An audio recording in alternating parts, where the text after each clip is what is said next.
Bonjour à toi pour cette leçon sur le théorème de Thalès et plus précisément la réciproque. Aujourd'hui, c'est un exercice et on va essayer de montrer que des droites sont parallèles.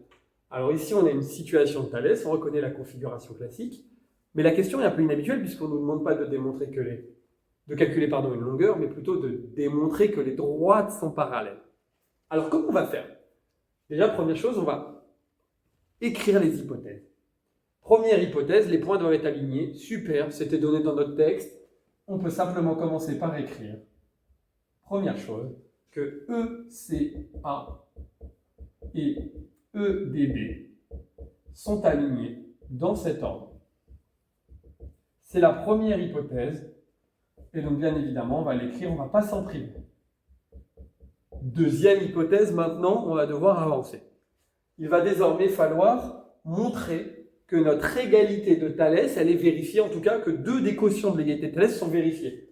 Le problème, c'est que je n'ai pas le droit d'écrire l'égalité tant que je ne l'ai pas prouvé. Donc, je vais devoir calculer les quotients séparément. Alors, quels sont les quotients? Je vais les écrire, je vais écrire les quotients. Et on va écrire nos trois quotients qu'on aurait eu avec notre théorème de Thalès si il s'appliquait.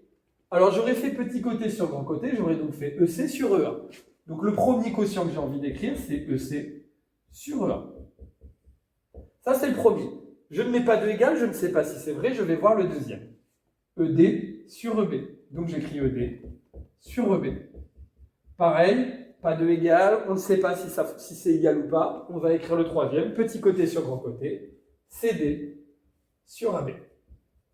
Ok, maintenant qu'on a écrit nos trois quotients, l'idée, ça va être d'essayer de regarder si on en connaît certains. Premier quotient, je suis très content, je connais les longueurs. EC, ça fait 6. EA, alors je ne le connais pas directement, mais EA, c'est AC plus CE, ça fait donc 10. Donc je suis assez content, ici je l'ai. ED sur EB, malheureusement, j'ai aucune information, donc là je peux rien faire. Et CD sur AB, là je suis content, parce que j'ai aussi des valeurs. CD sur AB, CD, je sais que ça fait 12, et je sais qu'ici ça fait 20. Alors la grande question maintenant que je te pose et qu'il faut se poser, c'est est-ce que nos deux quotients, puisqu'on en a deux, ça suffira pour nous, est-ce qu'ils sont égaux? Si ces deux quotients sont égaux, super. Le théorème, l'égalité de Thalès ici, elle est validée. Ça veut dire que la réciproque s'applique et que nos droites sont parallèles. Si jamais ils n'étaient pas égaux, si ces deux quotients ne sont pas égaux, et du coup, ça veut dire que ta réciproque de Thalès, elle ne peut pas s'appliquer. Donc tout ce que tu peux conclure, c'est que les droites, elles ne sont pas parallèles. Alors ici, est-ce que c'est égal? Et du coup, je vais simplement plusieurs façons d'y arriver. Première méthode, on met les deux fractions au même dénominateur. Ça va être très facile ici. Deuxième méthode que tu aurais pu faire, c'est à la calculatrice calculer et vérifier que ça te donne bien la même chose. Attention, si ça te donne des valeurs rapprochées à la calculatrice, tu ne peux pas conclure. Donc, il faut vraiment que ça donne exactement la même chose. Troisième solution, c'est ce que j'appelle le produit en croix. On va vérifier que quand on multiplie en faisant une croix, on obtient bien la même chose, c'est-à-dire que 10 fois 12 donne bien la même chose que 6 fois 20. Cette troisième méthode que je t'explique, c'est celle que je préfère parce qu'elle marche dans toutes les situations. Et il n'y a pas de doute, elle est simple, elle est facile à mettre en place, elle est visuelle. Donc moi je l'aime bien, donc c'est ce que je vais faire. Donc ce qu'on va vérifier, c'est est-ce que 10 fois 12 est bien égal à 6 fois 20. Et donc on va écrire simplement EA fois CD. Ça fait 10 fois 12. Et de l'autre côté, on va écrire EC fois AB. Et ça fait 6 fois 20. Si les deux sont égaux, c'est gagné. Si on a bien l'égalité ici des deux produits. EC fois AB fois CD. C'est ce qu'on appelle le produit en croix. Alors regardons, 10 fois 12, facile. 10 fois 12, ça fait 120. Ça se fait de tête. 6 fois 20, pareil. 6 fois 2, 12, on rajoute un 0, 120. Qu'est-ce qui se passe? On a égalité. Super. Les quotients sont égaux, donc la réciproque de Thalès, ici, elle va pouvoir s'appliquer correctement. On a juste à écrire notre conclusion. Alors, petite accolade ici. L'égalité de Thalès est vérifiée.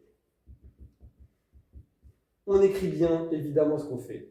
Donc, l'égalité est vérifiée, on le dit bien, puisque c'est quand même un théorème qu'on est en train d'utiliser. Donc, comme notre égalité, elle est vérifiée, j'ai les points alignés, j'ai l'égalité. Je peux donc conclure. Conclusion. Qu'est-ce que je vais conclure? Je vais simplement dire que AB et CD, nos deux droites, AB est bien parallèle à CD. Et du coup, on vient de terminer ici une réciproque du théorème de Thalès. Donc je résume rapidement toutes les informations. Situation de Thalès, on écrit que les points sont alignés. La question c'est est-ce que c'est parallèle, donc on va vérifier si nos quotients de Thalès ils sont égaux ou pas. 2 suffisent.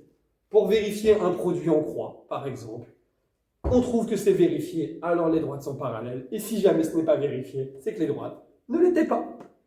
Voilà, c'était la réciproque du théorème de Thalès. J'espère que ça t'aura plu. Je te dis à bientôt pour de prochains cours. C'était Papa des maths.